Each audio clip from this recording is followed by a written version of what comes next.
বক্তব্য শুনছেন, বক্তব্য শ্রবণ করেছেন।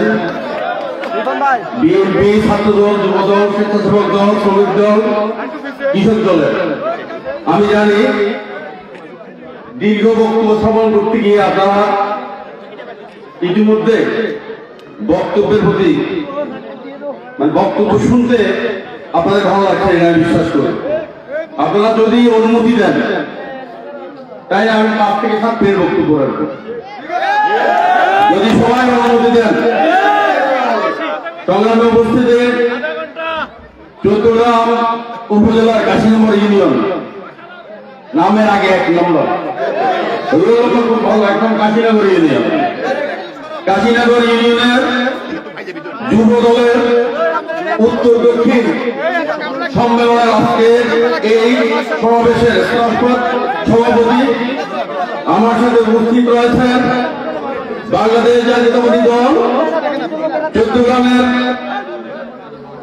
বিভিন্ন স্থানের নেতৃবৃন্দ, বিভিন্ন পর্যায়ের নেতৃবৃন্দ, ছাত্রদল, যুবদল, স্বেচ্ছাসেবক দল, কৃষক দল, শ্রমিক দল সহ সকল সহযোগী সংগঠনের নেতৃবৃন্দ, সবাইকে সংগ্রামী শুভেচ্ছা। সংগ্রামী উপস্থিতি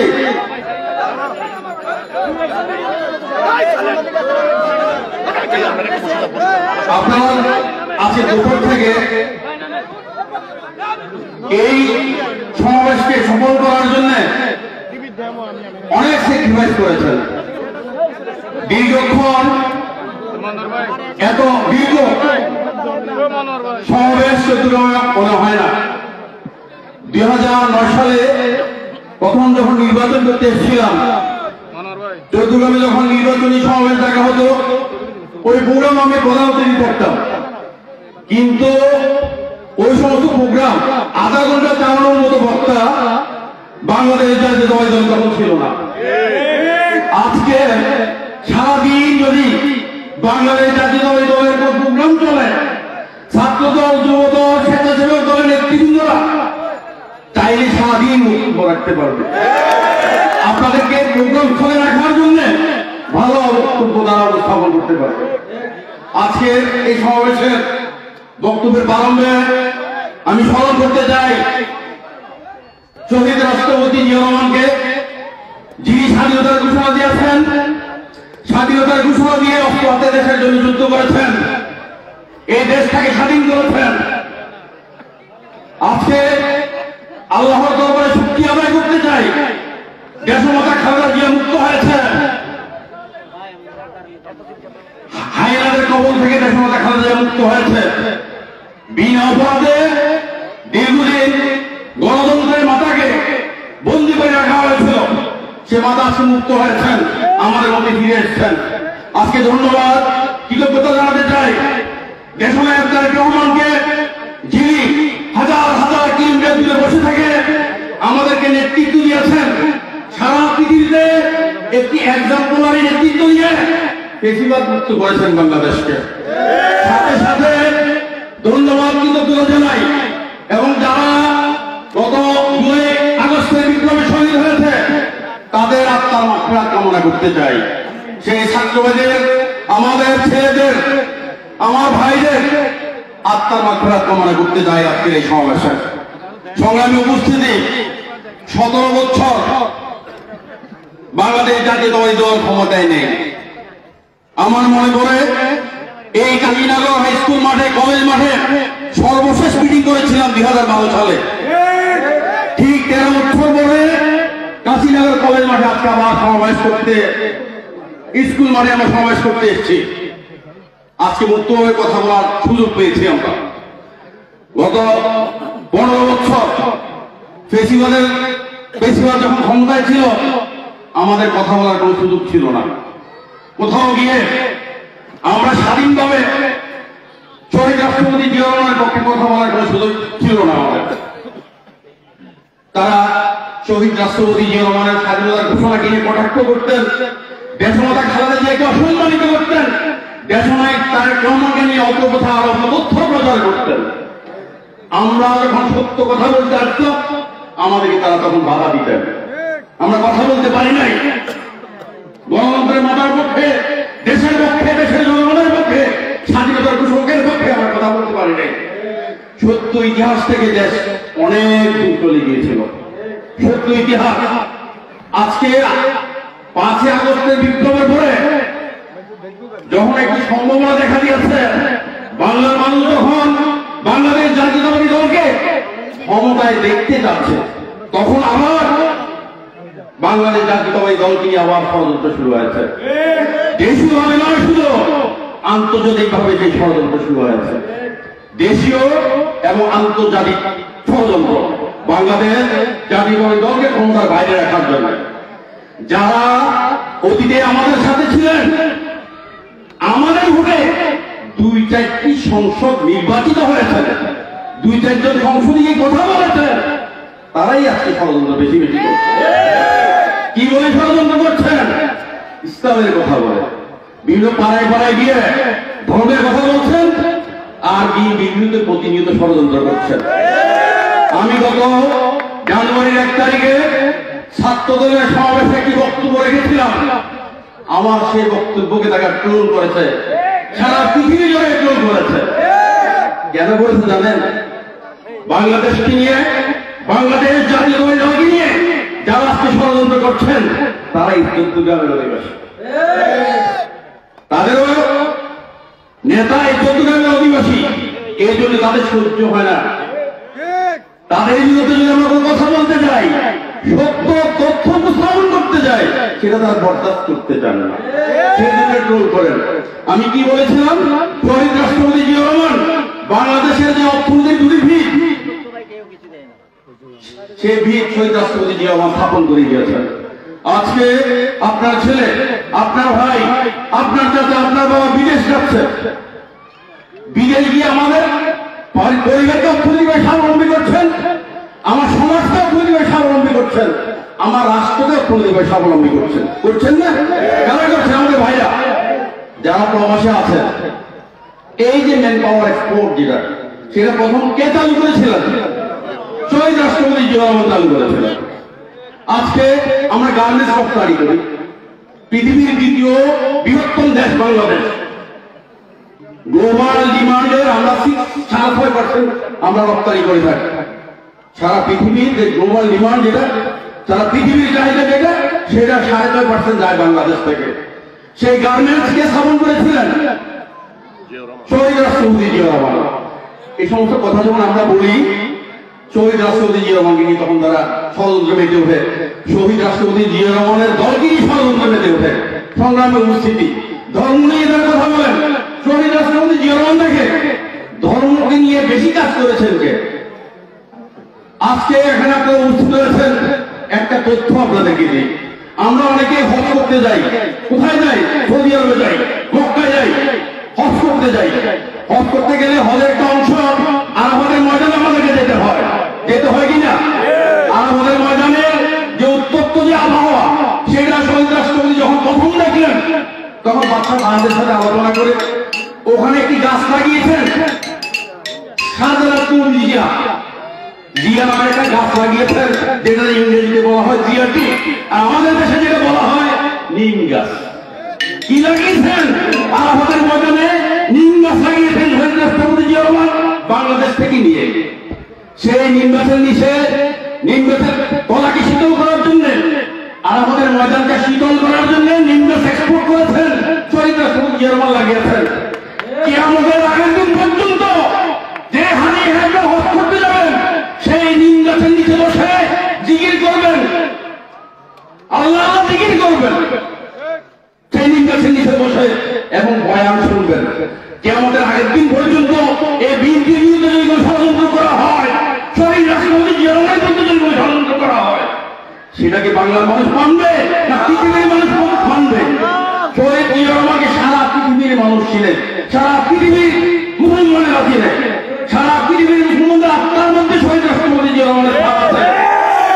সুতরাং শহীদ রাষ্ট্রপতি জিয়া রহমানকে কথা বললে আপনাদের গায়ে চুলকানি আছে না? 1971 সালে শহীদ রাষ্ট্রপতি জিয়া রহমান যখন স্বাধীনতার ডাক দিয়েছেন, যুদ্ধের ডাক দিয়েছেন, আপনারা তো তখন যুদ্ধে আসেন নাই। তখন আপনারা ফতোয়া দিয়েছেন। কি দিয়েছেন? ফতুয়া, কোরআনের আয়াত দিয়ে ফতুয়া।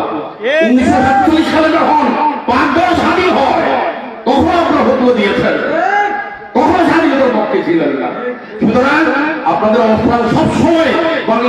প্রতিষ্ঠানে আপনাদের অবস্থান থাকে একটা নেগেটিভ অবস্থানে, নেগেটিভ রাজনীতি করেন। বৈষম্য বিরোধী ছাত্র আন্দোলনের পরে আজকে আপনারা মনে করছেন ক্ষমতার খুব কাছাকাছি।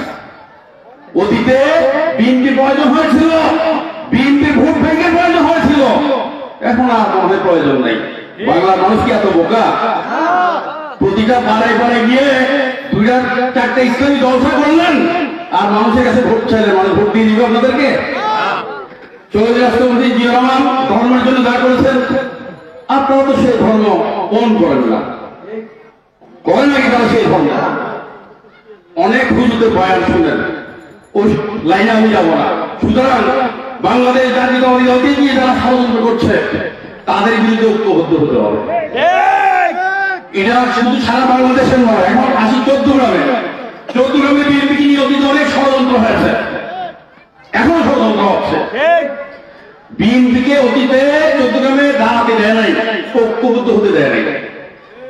চৌদ্দগ্রামে 2009 সালে যখন আমি নির্বাচন করতে আসি, আমি পাড়ায় পাড়ায় মহলায় গিয়েছি ভোটের জন্য। আমি দেখেছি প্রতিটা পাড়ায় পাড়ায় ঘরে ঘরে জিহাদ হচ্ছে শরীক রয়েছে, কিন্তু আমাদের কি ছিল না? তখন সাংগঠনিক কাঠামো ছিল না, সাংগঠনিক কাঠামো ছিল না, নেতৃত্ব ছিল না, পাড়ায় পাড়ায় নেতৃত্ব ছিল না। আজকে আমাদের পাড়ায় পাড়ায় গ্রামে গ্রামে নেতৃত্ব কিন্তু প্রতিষ্ঠিত হয়েছে। ষড়যন্ত্র করে আর পার পাওয়া যাবে। 2018 সালের একটা ঘটনার কথা বলি। 2018 সালে যে সংসদ নির্বাচন হয়েছে, চৌদ্দগ্রাম থেকে আমরা অনেকেই গিয়েছি গুলশান অফিসে মনোনয়ন কেনার জন্য। সাংসদ হবো এই স্বপ্ন নিয়ে মনোনয়ন কিনতে গিয়েছি। যাওয়ার পর আমরা যারা দেখলাম, আজকে এখানে অনেক সিনিয়র নেতৃবৃন্দ আছেন, তারাও সাক্ষী ছিলেন। 13 জন চৌদ্দগ্রাম থেকে মনোনয়ন কিনেছে। কতজন? 13 জন। 13 জনের মধ্যে শুধু আমরা 4 জন ছিলাম বাংলাদেশ জাতীয়তাবাদী দল, আর বাকি 9 জন ছিলেন ওই সার্কেল, যিনারা একটু ষড়যন্ত্র করে হুজুরদের। তারা কি বুঝাতে চেয়েছেন? ওনাদের বিভিন্ন প্রতিষ্ঠানে তারা চাকরি করেন। তারা বিএনপি হাইকমান্ডকে মেসেজ দিতে চেয়েছেন বিএনপিকে অনেক গুফি ছাইরা লিখতাম যে চৌদ্দগ্রামে অনেক গুফি চৌদ্দগ্রামে ছাইরা লিখতাম। তাহলে আমরা সেটা বুঝতে পেরেছি, কারণ আপনারা চৌদ্দগ্রামে 9 জন লোক আপনাদের বিভিন্ন প্রতিষ্ঠানে চাকরি করে, তারা মনোনয়ন দিয়েছে, তার প্রার্থী হবে দামি প্রার্থী, একজনকে সাপোর্ট দেওয়ার জন্য। সেই ষড়যন্ত্র আমি তখনই বুঝতে পেরেছি, অনেক বিএনপি নেতৃত্ব বুঝতে পেরেছেন। চৌদ্দগ্রামে অতীতে যেটা হয়েছে, সামান্য কিছু ছোট ছোট প্যাকেটের বিনিময় আমাদের কিছু নেতা কর্মীদেরকে ওনারা বিভ্রান্ত করতেন। ইতিমধ্যে আপনারা শুনেছেন সোশ্যাল মিডিয়াতে, ফেসবুকে কথোপকথনের একটা রেকর্ড ফাঁস হয়েছিল না কিছুদিন আগে। বিশাল যিনি সম্মান করে, ডেফিনেটলি উনি একজন বিশাল নেতা, অনেক লার্নেড স্বীকার করি, কিন্তু বয়সের ভারে হয়তো এখন একটু নয়।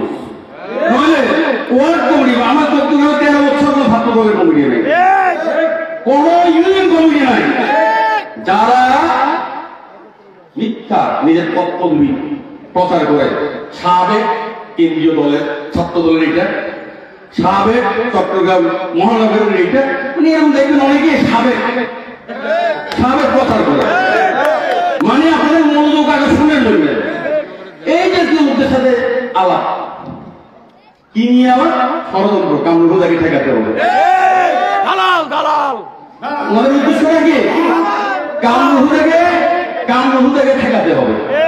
আমি কি দোষ করেছি ভাই? গত দীর্ঘদিন দলের জন্য সাংগঠনিক দায়িত্ব পালন করছি, একবারের জন্য এখন আমাকে উচ্চারণ করি নাই আগামী নির্বাচন আমি প্রার্থী হব। ভোটের জন্য এখনো আসি নাই। আজকে এখানে কেন এসছি? একটা সাংগঠনিক কাজে এসছি। 2টা সংগঠন, আমরা একটা ইউনিট 2 ভাগে বিভক্ত করেছি। জিজ্ঞেস করতে পারেন কি কারণে বিভক্ত করলেন? কাশীনগর ইউনিয়ন একটা বিশাল ইউনিয়ন, অনেকগুলো ভোট। এখন এই কাশীনগর ইউনিয়ন আমার অনেক নেতৃবৃন্দ, সবাইকে অ্যাকোমোডেট করার জন্য, সংগঠনকে শক্তিশালী করার জন্য আমরা 2টা ইউনিট করেছি। সেই 2টা ইউনিট আসলে সাংগঠনিক একটা সমাবেশ বা সম্মেলন বলেন, আজকে আমরা এখানে উপস্থিত হয়েছি। আমি তো কোনো বক্তব্য ভোট চাইতে আসি নাই, ভোট চাইতে এসছি। সংগঠন শক্তিশালী করার দায়িত্ব আমাকে দিয়েছে যুব দলের যিনারা দায়িত্ব পালন করেছেন, যে কমিটিটা চট্টগ্রামে দিয়েছি গতানুগতিক ভাবে আপনারা জেনে থাকবেন, উপজেলা কমিটি জেলা থেকে দেয়, জেলা কমিটি কেন্দ্র থেকে দেয়। এটা নিয়ম না? এটাই নিয়ম। কিন্তু চৌদ্দগ্রামকে শক্তিশালী করার জন্য দেশনায়ক তারেক রহমান কেন্দ্র থেকে দুটো কমিটি দিয়েছেন আমাকে। একটা দিয়েছেন যুব দলকে, আর একটা দিয়েছেন স্বেচ্ছাসেবক দলকে। সরাসরি কারণ উনিও অবগত আছেন ষড়যন্ত্র প্রতিনিয়ত হয় চট্টগ্রামে, এবং ষড়যন্ত্রকারীরা আর্থিকভাবে খুব সচ্ছল এবং আমাদেরকে ব্ল্যাকমেল করার জন্য এমন বেশি আসে, মনে হয় একদম সাক্ষাৎ বেহেশতি, মনে হয় সাক্ষাৎ বেহেশতি, এমন ভাবে এদেরকে আমাদেরকে বিশ্বাস করাতে চায়। তো দেশনায়ক তারেক রহমান যেহেতু জানেন, সেই জন্য চট্টগ্রামকে শক্তিশালী করার জন্য উনি আমাদের কেন্দ্র থেকে কমিটি দিয়েছেন। ইতিমধ্যে যুব দল এবং স্বেচ্ছাসেবক দল সারা চট্টগ্রামে প্রতিটি পাড়ায় পাড়ায় একটা সাংগঠনিক কাঠামো তৈরি করেছে। আপনারা জেনে থাকবেন, সারা বাংলাদেশে কোথাও কোনো সাংগঠনিক উপজেলায় বা কোথাও কোনো সাংগঠনিক থানায় গ্রাম কমিটি করে নাই। চট্টগ্রাম উপজেলায় একটা সাংগঠনিক দল, যেই দলের নেতৃত্বে সারা চট্টগ্রামে 434টি গ্রামের কমিটি হয়েছে। সাংগঠনিকভাবে যদি শক্তিশালী আমরা না হই, এত লোক কমিটি করার জন্য পেলাম, সেই জন্যই আজকে আমাদের মন খারাপ। ফেসবুকে শোনেন না, আজকে আর মন খারাপ, মন খারাপ, আমার মন ভালো না, সেই জন্য আজকে ওনাদের মন ভালো না। চট্টগ্রাম আজকে ফেসিবাদের পতনের পর, ফেসিবাদের পতনের পর চট্টগ্রামের মানুষ এখন বুঝতে পেরেছে আমরা দীর্ঘদিন সাংগঠনিক দায়িত্ব পালন করতে গিয়ে এখানে অনেক নেতৃবৃন্দ আছেন, অতিথি যিনারা টাকার বিনিময়ে কমিটি দিতেন। আজকে আমার আগের বক্তা যিনি বলে গেলেন, বাবু ভাই দীর্ঘদিন আমার সাথে আছেন, বাবু ভাই কখনো ইন্টারফেয়ার করেন না। কেন করেন না? আমি যাকে যোগ্য মনে করেছি, পদ তো একটা, পদ কয়টা? আহ্বায়ক বলেন, সভাপতি বলেন একটা, মেম্বার সেক্রেটারি বলেন বা সাধারণ সম্পাদক বলেন, পদ কয়টা? একটা। তাহলে আমার কাছে অনেক সিদ্ধান্ত কি জানেন, অনেকগুলো বিকল্প, অনেকগুলো বিকল্প থেকে একটা বাছাই করা, এটা হচ্ছে সিদ্ধান্ত। পাবলিকের ডিসিশনে সিদ্ধান্ত সংগ্রহ হচ্ছে এটা, অনেকগুলো বিকল্প থেকে একটা বাছাই করে হচ্ছে সিদ্ধান্ত। এখন আমার কাছে অনেক নেতৃবৃন্দ আছেন, ছাত্র দলে আছেন, যুব দলে আছেন, স্বেচ্ছাসেবক দলে আছেন, কৃষক দলে আছেন, শ্রমিক দলে আছেন, মৎস্যজীবী দলে আছেন, তাঁতি দলে আছেন, মহিলা দলে আছেন। আমি তাকে কি মনে করেছি, আল্লাহ আল্লাহ রসুলের কাছে মানে হালাল থেকে কারো থেকে এক কাপ চা, চায়ের দিনের একটা ভূমিকা মানে কেউ গ্রামের সামনে এসে ভাই বেশি বেশি ভাই বলছে, সেই জন্য উপরেও কি বলে দিব। একজন সংগ্রামের কথা চিন্তা করে, সংগ্রামের আগামী অর্জনের কথা চিন্তা করে, চট্টগ্রামে একটি সম্ভাবনাকে সামনে রেখে আমি যে কাজ করছি সেটাকে সফল করার কথা চিন্তা করে আমি দায়িত্ব নিয়েছি। অ্যাজ এ হিউম্যান বিং, কেউ সফল হয়েছে খুব ভালো হবে, আবার কেউ সফল হয়েছে হয়তো একটু কম হবে, কিন্তু ব্যর্থ চট্টগ্রামে কেউ হয় নাই। যাদেরকে এই পর্যন্ত আমি দেখি নাই যে নেতৃত্ব আমি বাছাই করেছি কেউ ব্যর্থ হতে, সবাই প্রমাণ করেছে দক্ষ সংগ্রহের। আজকে কাশীনগরের যিনি আমার স্পষ্ট সভাপতি, আজকের এই প্রোগ্রামের পাশে গিয়ে আমরা চুজ করেছি দক্ষিণের জন্য, আমার তো মনে হয় ওর বিকল্প শুধু খেয়ে এই যে আজকে এই একটা সম্মেলন, আমি যুব দলের কোনো প্রোগ্রামে যাইনি, কিন্তু সে কেন আজকে সফল জানেন, আমাকে সে আজকে বাধ্য করেছে কেন আসার, আমি না আসতে পারি নাই। সকল ইউনিয়নের যুব দলের সম্মেলনে যখন একদিন আমাকে বলে ভাই আপনাকে থাকতে হবে, আমি ভাবি আমি যখনই যাবো আমার সাথে অনেকগুলো বিএনপি নেতৃবৃন্দ যাবে, তাহলে বিএনপি তালিকার অনেক দীর্ঘ, এই দীর্ঘ তালিকা প্রতিনিধি 2 ঘন্টার সময় লাগে। আমি যাওয়া মানে যুব দল থেকে আমি 2 ঘন্টা কেড়ে নিলাম, যুব দলের নেতাদেরকে 2 ঘন্টা আমি বঞ্চিত করলাম, সেই চিন্তা থেকে আমি কখনোই যেতাম না। কিন্তু আজকে আমাকে এখানে এই প্রোগ্রামে রাখার জন্য আজকে বাধ্য করেছে আমাকে। তো আমি আর খুশিও একটু ভিতরে ভিতরে, কারণ বলি না, দেখি যে একটা সম্মেলন, এটা সমাবেশ হয়ে গেছে, এটা সমাবেশ হয়ে গেছে, আমি ভিতরে ভিতরে একটু খুশি। তো সময় একটু বেশি নিলাম, বলছিলাম 5 মিনিট 7 মিনিট বক্তব্য রাখবো, বক্তব্য একটা দীর্ঘিত হয়ে গেছে। দীর্ঘ বক্তব্য দিয়ে আপনাদেরকে ক্লান্ত করতে চাই না, পরিশ্রান্ত করতে চাই না। দীর্ঘ বক্তব্য দিয়ে আপনাদের ক্লান্ত পরিশ্রান্ত করতে চাই না, বক্তব্য বিমূল হতে দিতে চাই না, কারণ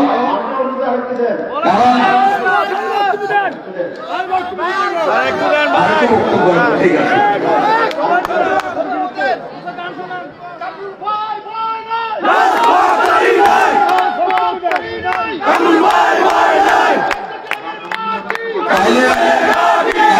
আরেকটা বক্তব্য সামনের বক্তব্য রাখি, দলীয় বক্তব্য তার নেমে গেলাম, ফেসিলিটির বিরুদ্ধে নেমে গেলাম, যারা ষড়যন্ত্র করছে আমাদেরকে নিয়ে ষড়যন্ত্রের বিরুদ্ধে নেমে গেলাম।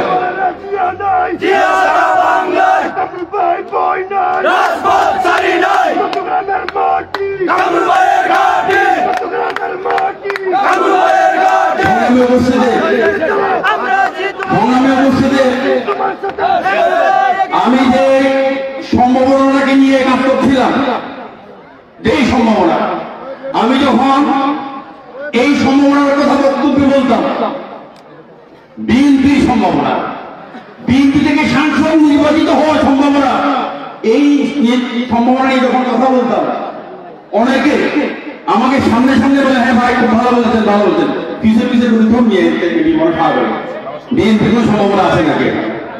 কিন্তু আমি স্বপ্ন দেখতাম, আমি স্বপ্নচারী মানুষ, সফল হতে চাইতাম, কারণ জীবনের এই বয়সে চেহারা দেখে যদি অনেক ছাত্র দলের সভাপতির মতো মনে হয়, কিন্তু বয়স কিন্তু 58 শেষ, বয়স 58 কিন্তু শেষ, দেখতে ছাত্র দলের সভাপতির মতো লাগে। কিছুদিন আগে ঢাকা পার্টি অফিসের সামনে কিছু ছেলেমেলে আছে বিভিন্ন বিশ্ববিদ্যালয়, এক ছেলে আমাকে পরিচয় করেই দিচ্ছে, উনি চট্টগ্রামের সভাপতি। তো আমি দেখলাম এদের মনোযোগ নেই আমার, আমি হঠাৎ আমার মাথায় ফেলে ভাবতেছি আমি ছাত্র দলের সভাপতি। তখন আমি হঠাৎ বলি, একটি কানেকশন আছে, কি কানেকশন? আমি ওটা বিএনপি প্রেসিডেন্ট। তখন ছেলেরা কি বলেন ভাই, আমি বিএনপি প্রেসিডেন্ট? হ্যাঁ, আমি চট্টগ্রাম বুঝলাম বিএনপির প্রেসিডেন্ট। সুতরাং যেই সম্ভাবনা নিয়ে আমি কাজ করছিলাম, গত 5 বছর আগে আমি যখন বলতাম আগামী নির্বাচনে চট্টগ্রামের মানুষ, বাংলাদেশ জাতীয়তাবাদী দলের মানুষ, ছাত্র দল, যুব দল, স্বেচ্ছাসেবক দলের নেতা কর্মীরা ধানের শীষে ভোট দিতে পারবে এবং বিএনপির নেতাকে ভোট দেবে তারা। অনেকে তখন নাকচ দিলেন যে না, চট্টগ্রামের একটা নিয়ম আছে। নিয়ম কি জানেন? চট্টগ্রামে যারা অতীতে এমপি নির্বাচিত হয়েছে, প্রথম 2বার ফেল করেছে, 2বার ফেল করার মাধ্যমে 3য়বার নির্বাচিত হওয়ার যোগ্যতা অর্জন করে। নির্বাচন 2009 সাল পাস করেছি, কিন্তু তারা আমাকে ফেল করিয়েছে। 2014 সালের নির্বাচনে কেসিগঞ্জের দোসরদের অধীনে নির্বাচন, কেন্দ্রে গিয়ে আমার ভোট আমি দিতে পারি নাই। আপনারা যেভাবে ভোট দিতে পারেন নাই গত 17 বছর, আমরাও তো ভোট দিতে পারি নাই। কেন্দ্রে ভোট আপনার সিল মারছে, এক কেন্দ্রে গিয়ে আমি শুধু ছবি তুলেছিলাম, অনেকগুলো ব্যালটে এরা সিল মেরেছে, আমি ছবি তুলতে গিয়েছিলাম শ্রীপুর কেন্দ্রে। আমি ছোট ঘরের মানুষ, একদম সিম্পল সার্ভিস করতে এসে আমার কলা ছবি বলে বাইরে নিয়ে কি ভাবতেন না, এইভাবে আমাকে ফেল করানো হয়েছে। কিন্তু আমারটা তৃতীয়টা এখন ডিউ, ডিউ মানে বুঝলেন, মানিরাম পাওয়া। আমি না বাংলাদেশ জাতীয়তাবাদী দলের প্রার্থী, বুঝতে পেরেছেন? সুতরাং যে সম্ভাবনা কাজ করছি, আমি আজকে খুব খুশি।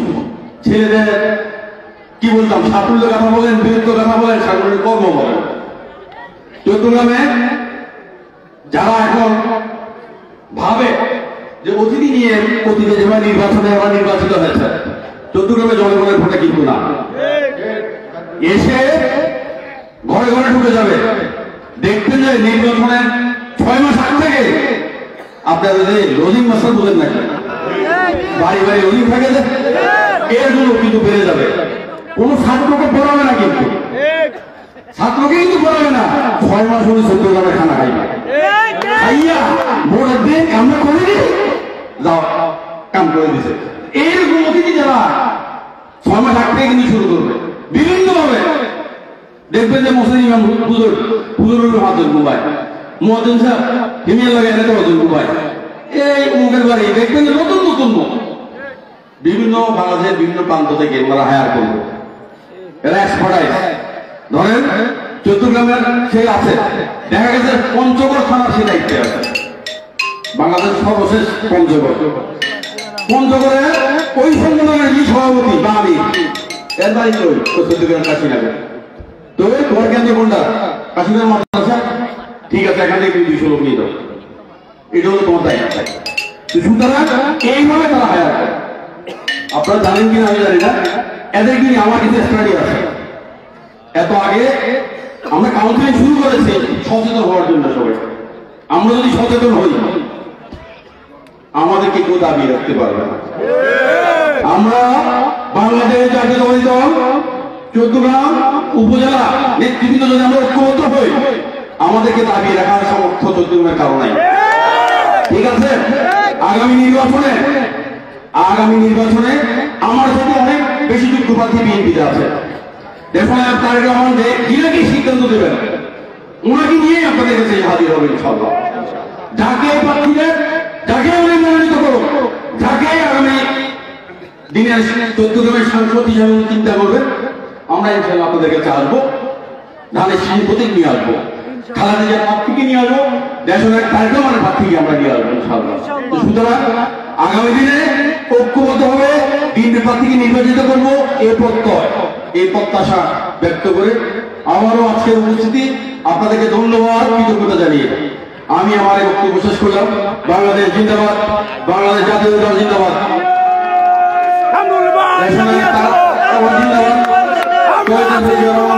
আজকের